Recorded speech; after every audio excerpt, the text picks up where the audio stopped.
Welcome to the Fundamental Skills Connecting Ordering Rules lesson. My name is Jelena Woehr. Today, you'll learn foundational logic game skills that will help you every time you approach a logic game of any type. In our Intro to Logic Games video, you learned that connecting rules is a major theme on the LSAT. This lesson will focus on connecting ordering rules. We'll make these connections and deductions based on these connections in every type of linear game. But the skill of connecting ordering rules is especially important in basic linear games, which we'll discuss in the next video. As we begin, let's review the basics of linear games. All logic games have the same basic parts: a set of variables, some slots to put the variables in, a few rules, and 5 to 7 questions.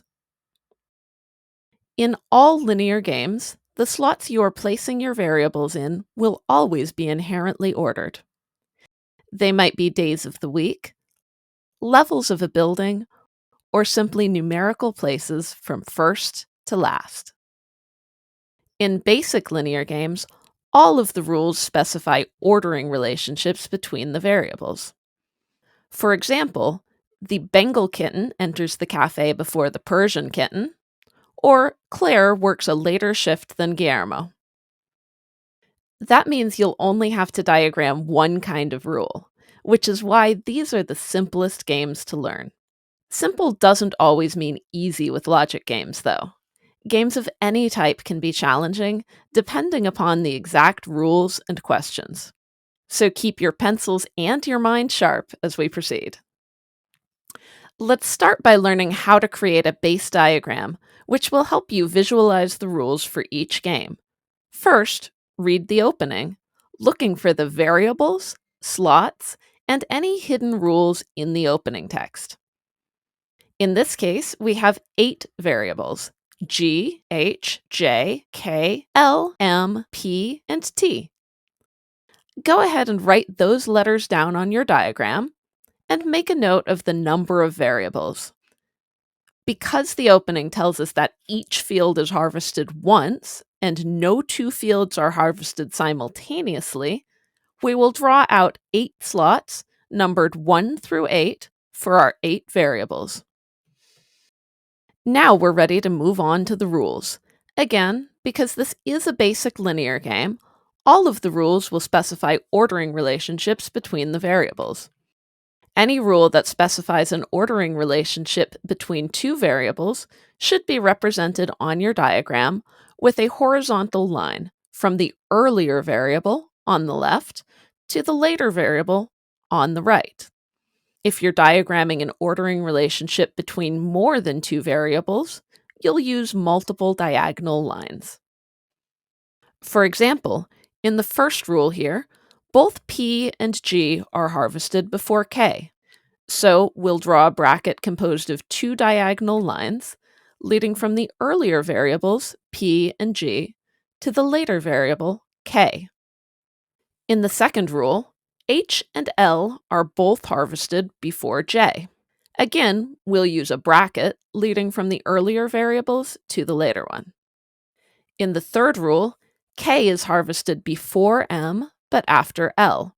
This time, all 3 variables are in a specific order, so we'll just attach L to K and then K to M using horizontal lines.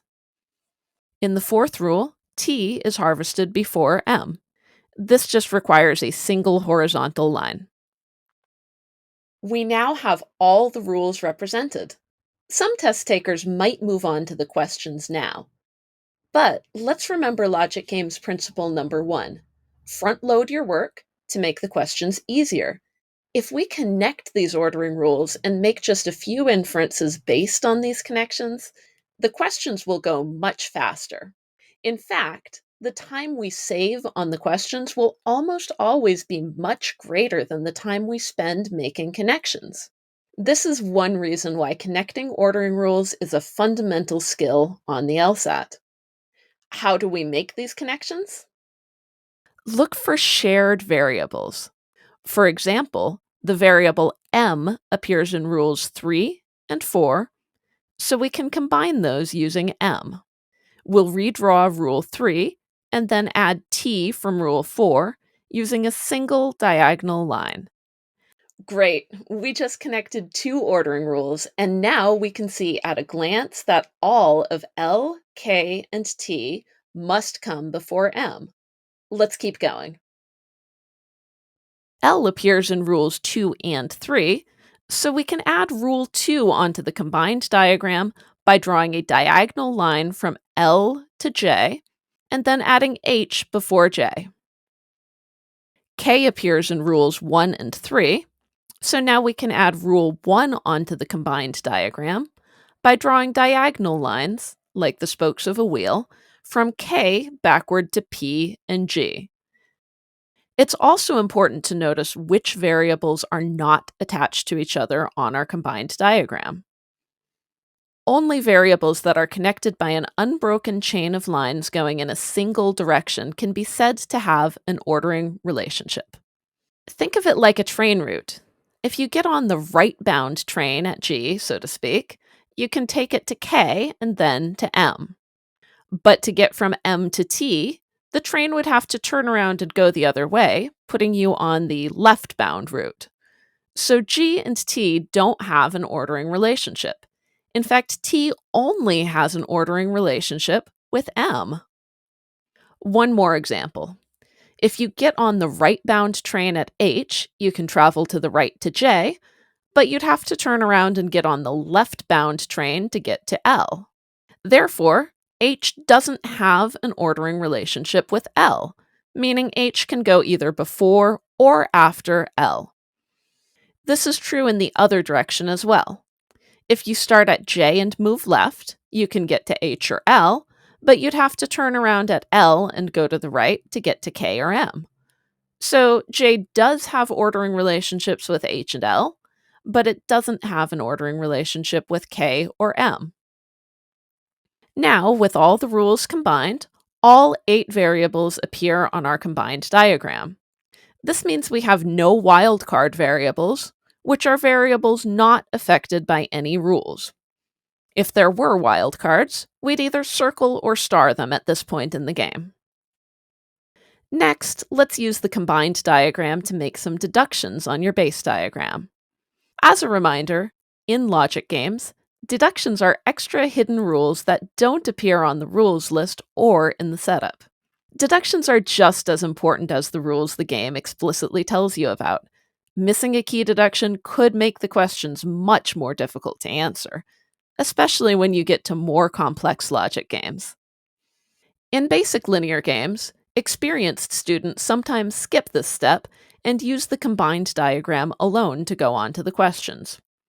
That doesn't mean they aren't using deductions, it just means that they've learned to infer certain deductions visually based on their combined diagram.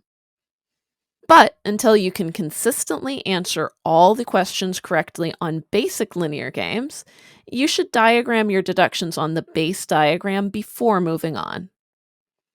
After all, let's recall logic games principle number 2. Make things easier for yourself whenever you can. Trust me, doing things the slow way at first will make you faster later on. One of my earliest LSAT students taught me a phrase she learned from a sports coach. Slow is smooth, and smooth is fast. It totally applies to logic games. Alright, first of all, notice how M and J are the only variables that don't have to be harvested before another variable. In other words, there are no variables directly connected to M or J on their right-hand side of the diagram.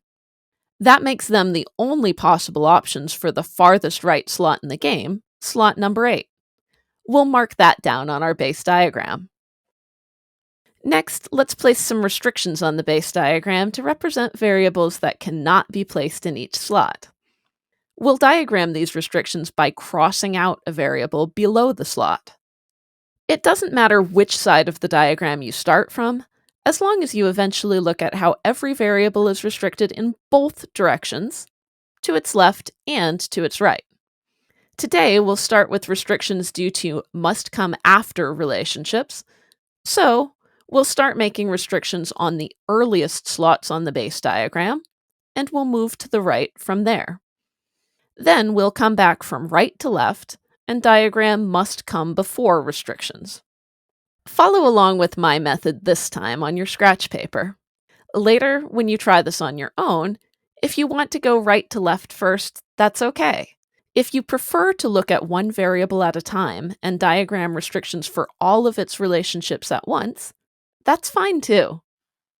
We'll start with the variable that has the most must-come-after relationships, which happens to be m.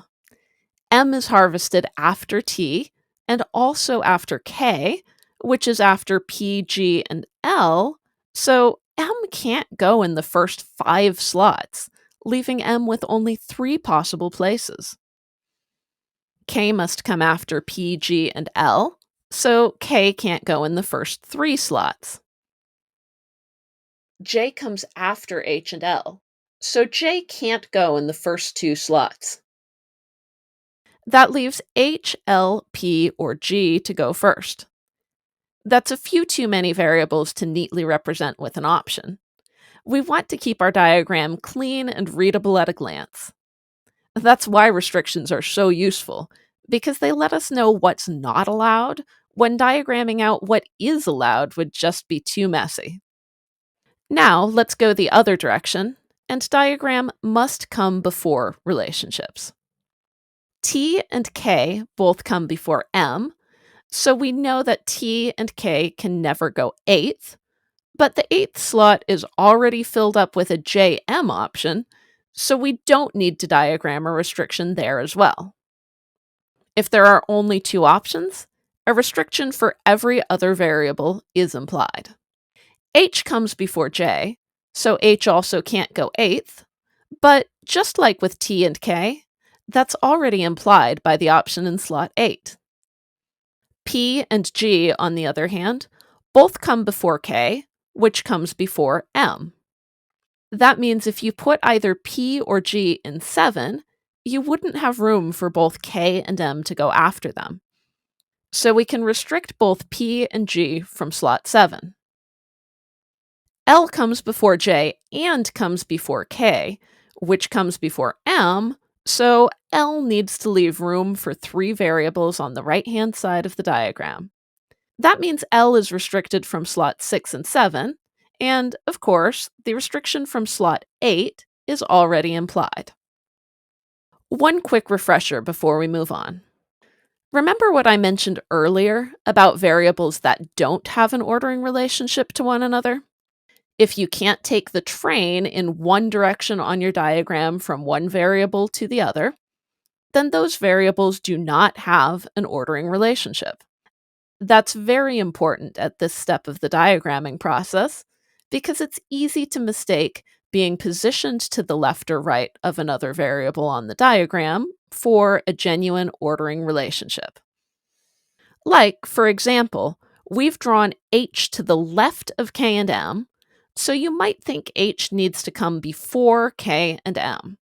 But if you tried to follow the diagram from H to K, you'd have to move to the right first to J, then to the left to go from J to L, and finally to the right again to K. Remember, the ordering train only goes one way per trip, so H and K are not related. Inferring ordering relationships that do not actually exist is one of the most common ways to miss questions on basic linear games. So, when you try your first few games on your own, please pay special attention to which variables are not connected. Now, we could take one more step with this diagram and make scenarios, which are one way of visualizing all of the possible directions this game could go from here, based on the remaining options for one rule, variable, or slot. But because it's your first lesson, I want to go ahead and jump forward to the first question now and use the restrictions we just diagrammed to solve it. By the way, this question is numbered 7 because that was its number within its section on the real LSAT it appeared on, even though it is the first question that we are solving together today. Throughout the Logic Games videos in this course, we'll always use the question numbers each game had on the official LSAT. Question 7 is asking us for something that could be true, so all of the incorrect answers will be statements that must be false. And each restriction on your base diagram represents something that must be false. So, if we diagrammed this game correctly, we should be able to eliminate all of the incorrect answers just by looking at those restrictions. A is eliminated by our diagram. B is eliminated by our diagram. D is eliminated by our diagram. And E is eliminated by our diagram. That leaves C, which could be true and is correct. The next question, number 8, uses an if statement, making this a conditional question. And it's asking for something that could be true except, which means all of the wrong answers will be things that could be true, and the correct answer will be something that must be false. Sometimes conditional questions require a new diagram called a hypo, but this time we can solve it just using our base diagram, because if you were to put m in 7, that leaves only one possible variable to go in slot 8, j, which means j can't go anywhere except 8th, therefore b must be false, and b is the correct answer. The next question, number 9, asks us for something that cannot be true. In other words, something that must be false. And again, we have a restriction on the base diagram that leads us to the correct answer. M cannot be 5th, so answer choice C is correct. Question 10 is another conditional question. This time, A must be true. And again, we can answer it just by using the MJ option in slot 8. If J is not 8th, then M has to be 8th, so answer choice E is correct. We're now 2/3 of the way through this game, and we haven't had to do any new diagramming since we started the questions. That's what happens when you take the time to diagram thoroughly at the beginning of the game. Question 11 is another conditional must be true. H has 7 possible placements, according to our base diagram, so it'll be a little easier to solve this question if we play out what happens when H goes into the 6th slot. Let's diagram a quick hypo, placing H 6th. Referring back to our combined ordering diagram, we can see that H is always before J, so J must be 7th or 8th. And M can only go 6th, 7th, or 8th, and H is 6th, so M will be 7th or 8th. Every other variable will go before H, J, and M. That means answer choice D, K is harvested before J, must be true and is correct. Experienced students might not need to diagram a hypo for this question, but until you're very confident with logic games, hypos can be useful when you're working with less restricted variables. You know, the best thing about the LG section is that you never need to be uncertain. Every possible answer choice can be proven incorrect or correct just by diagramming. As you build up your skills and your confidence, you'll use hypos less and less. Personally, I usually do maybe 1 or 2 per game. For right now, though, anytime you feel unsure about an answer, go ahead and use a hypo to prove yourself either wrong or right. The last question, number 12, is a conditional could be true. So all of the incorrect answers will be statements that must be false. Let's go ahead and do a quick hypo for this one, too. L always comes before J and K always comes before M. So if L is 5th, K will be either 6th or 7th, M will be either 7th or 8th, and J will be in whichever of the final 3 slots is not taken up by K or M. This gives us enough information to go on to our answer choices. Because K, J, and M take up all three final slots, K, J, and M will be harvested later than any of the variables that is not K, J, or M. This eliminates answer choices A, B, C, and D.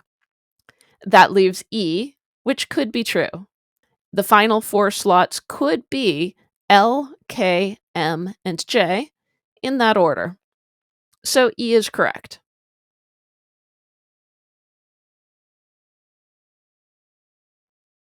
Hey, congratulations! You just used the skill of connecting ordering rules to complete your first logic game. Give yourself a big pat on the back. It's not easy to do something you've never done before. But don't rest on your laurels just yet.